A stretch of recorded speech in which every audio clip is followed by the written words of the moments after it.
Is Connecticut re-earning an unfortunate nickname of years past, Corrupticut? The latest scandal is taking over the race in the 5th for U.S. Congress, but Chris Donovan says he will fight on, clean and clear. There's lots to talk about what this means for this seat and for the state.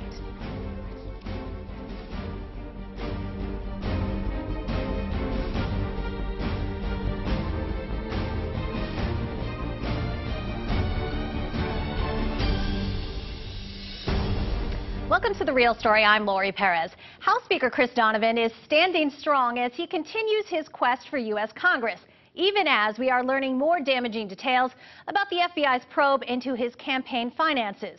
Sources of the Courant have now ID'd the 3 alleged co-conspirators at the heart of the investigation into how thousands of dollars from straw donors was accepted by the campaign. Sources say labor activist Ray Susi is the first alleged co-conspirator, that now fired campaign manager Josh Nassy is also one, and Courant sources say the other alleged co-conspirator is a former employee of this Waterbury smoke shop.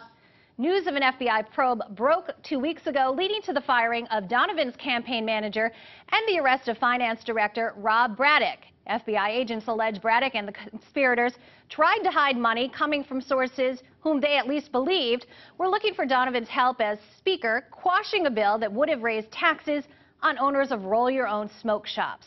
At a rally with his labor supporters Wednesday, Donovan repeated his denial that he was not knowledgeable of any pay-for-play scheme. No one brought my involvement, my position, or my influence on any legislation, period. And until this serious matter is resolved, I won't be talking about the investigation. He will not be talking about it, but everybody else will be. It's a lot to digest, and we have a powerhouse lineup to help get through it. Matt Hennessy is Managing Director of Tremont Public Advisors, a political and public advocacy group. Ross Garber is a partner with the firm of Shipman & Goodwin. He's run for office a few times, and as chief counsel to the governor's office, he defended the office of Governor Rowland during the impeachment inquiry of 2004. Mike Clark is a former FBI agent who investigated and helped prosecute Governor Rowland, and not so long ago he dropped out of the 5th District race for Congress. Mark Pazniokas is a veteran political reporter and joins us from the Connecticut Mirror as the Capitol Bureau Chief, and the Courant's Capitol Bureau Chief, Chris Keating, helps round things out. Thank you, all of you, for being here and making this great panel up. And let's start with the fact that they're not talking about it. I mean, I guess I understand somewhat why they're not talking about it, but why aren't they talking about it? Well, I'm a white-collar criminal defense lawyer. I represent and have represented public officials all over the country.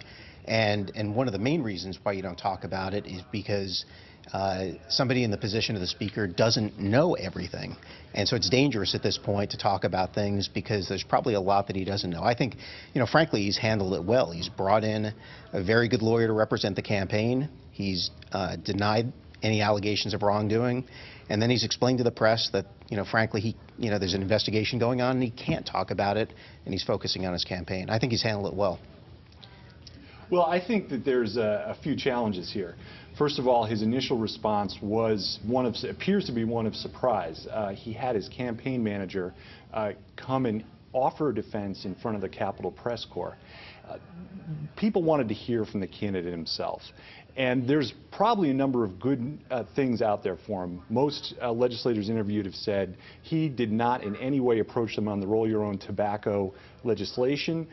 He has been an advocate for clean elections and for transparency in government. And virtually everyone here has been surprised by this allegation. It doesn't appear that this is consistent with his record in government, and I think that has helped him in the last few days, the last week. Right. You guys can jump in with questions as well, but Mark, I know that you and a bunch of other reporters the other day were making the point, though, that it only goes so far to say, I did nothing wrong.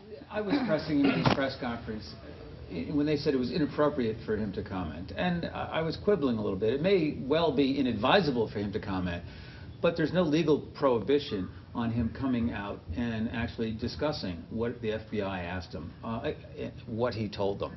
Again, probably wouldn't be advisable for him to do so. There are other public officials, when they've found out they've come under investigation, who have reacted very defiantly, very angrily, And the gentleman sitting to my right, I recall, investigated someone like that. And at one point, I had an opportunity to see some quotes that were hanging on the wall of an FBI office, you know, almost like you would see in a sports locker room, you know, that you don't want to provide bulletin board material for the FBI or for the U.S. Attorney's Office. So I think Speaker Donovan has tried to limit the damage by speaking out, as Ross Garber said, but yet not do anything that really is going to make the U.S. Attorney's Office and the FBI an enemy if they are not. Right. So, Ross, so if you're advising him, you're saying stick to what you're doing now? Yeah, I think he's done a good job. He brought in a very respected former U.S. attorney to represent the campaign. That's smart. I'm sure he has good folks representing the legislature, and I think that's smart. He's got a very good personal lawyer. Technically, Stan is not representing the campaign. He's doing an internal investigation, but they said that he is not going to represent them legally. Right, but I think he's doing it on behalf of the campaign. And I think, again, that it's smart to have a lawyer doing the investigation on behalf of the campaign. And then I think the Speaker is doing what he can to address the allegations broadly, but recognizes that once you start down the path of answering specific questions, it's hard to stop. And so, you know, frankly, I think he's being smart by saying, you know, I'm going to address the broad allegations. I'm not going to get into the nitty-gritty because, first, again, it's hard to stop and it's hard to make sure every single thing you say is accurate, and it has to be. And second, would you be watching if he was speaking and taking down what he said? Oh, absolutely. Right. You'd be taking a look at it. But speaking not as an, I want to know what you were doing in the FBI office looking at the quotes, but we'll settle that off camera. I knocked on a door, and I believe someone opened it. But just as a former candidate, not as an agent, how do you run for political office and not answer all the questions? I mean, to me, you know, I can picture the first debate and some of the questions coming up, and how can you decline? You know, when again, you owe the public answers to questions if you're running for Congress. Right, because we forget the questions that we're asking. I mean, a voter might come up and say... Absolutely, and it's what... Can you give us any instances, though, Ross? You're saying, can you give us any instances, even one, where that strategy worked? I mean, Jim O'Rourke didn't say anything to the press. That didn't work out too good. John Rowland stopped talking to the press. That didn't work out too good. Ernie Newton, same strategy. Can you give us one time when somebody in this type of a situation didn't talk to the press and it worked out for him? Yeah, and frankly, it usually works. There are investigations of the White House and the president all the time, and you don't see presidents commenting on the specifics of investigations. You generally don't see public officials doing that, but Mike's right. At some point, the public is going to want to know what's going on, which is why it was important to hire a respected lawyer to do an internal investigation for the campaign, because at some point there will be an opportunity and probably a demand that there be answers. But the calendar is brutal in this case. That's right. Yeah, and Mark, the big challenge is for all the focus that the media and political folks have had on this race, Chris Donovan's largest and most widely seen introduction to the folks of the 5th District was this incident. And that is a challenge. Is it possible he can overcome that? Absolutely. There's an argument to be made with labor support that's sticking with him. It doesn't appear from what we know at this very minute that the initial investigation was focused exclusively on him. It almost seems like it emerged out of another Waterbury corruption case, which is not necessarily a great news, but it goes to show that this might have been a tangential kind of effort by the FBI. That being said, the big challenge is, how do you raise money in this environment? If you're going to get a knock on the door from FBI agents, if you give a donation of $2,500 or more, that is a huge disincentive to give to the campaign. So I think this is what they're struggling with, and in the next 7 days, we're going to find out whether this campaign is viable beyond a week from now, or whether this is going to be kind of the end of it. And that's, I think that we're, you know, a lot of folks who are Democrats are looking at that very carefully to see how are people rallying to them if they are. And we saw a rally of labor folks standing with him just yesterday. So I think that ball is still up in the air right now. Yeah, and I'm not sure it's 7 days, but it's not infinite. You're right. The calendar is brutal. But the reality is the primary is not till August. It's the first week of June, and I think he's giving his attorneys some time to find out what the facts are. But over the next few weeks, I think we'll see facts come out from the campaign. I've looked for examples of people who have survived something like this that's come up this close to an election. Boy, it's pretty hard to find something. I mean, we had Governor Malloy, who came under investigation in his first run. There were allegations that he had improper relationships with city contractors in Stamford. He shut down his fundraising for 17 months.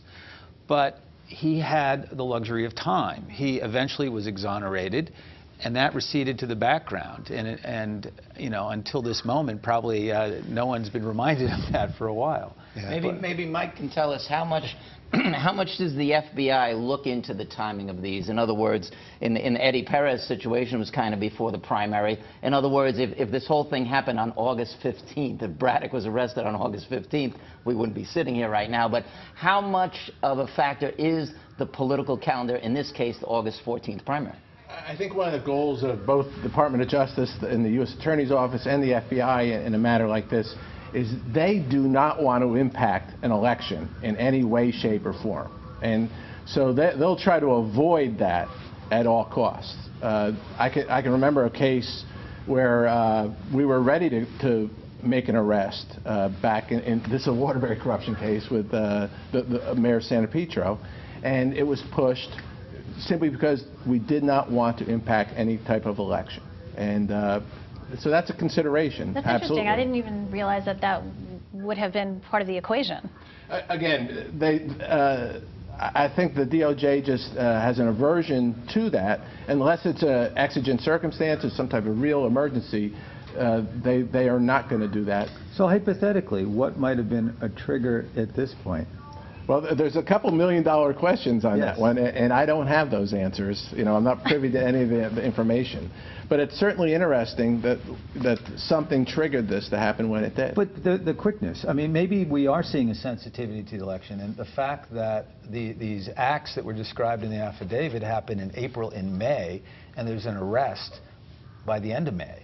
I mean, that alone, I guess, is pretty extraordinary for this type of case. Yeah, absolutely. It's faster than most corruption case would unfold. Or maybe the agents are getting better and younger. Well, they're definitely younger. I don't know about better. All right, we're gonna take a quick break, and then we'll come back and we'll continue our talk about the FBI probe in a moment. As we head to break, though, more thoughts on what the investigation might mean for Chris Donovan. I think it spells doom. I think he's done. It's not plausible that he would not have known the source of this and large contributions coming into a congressional campaign.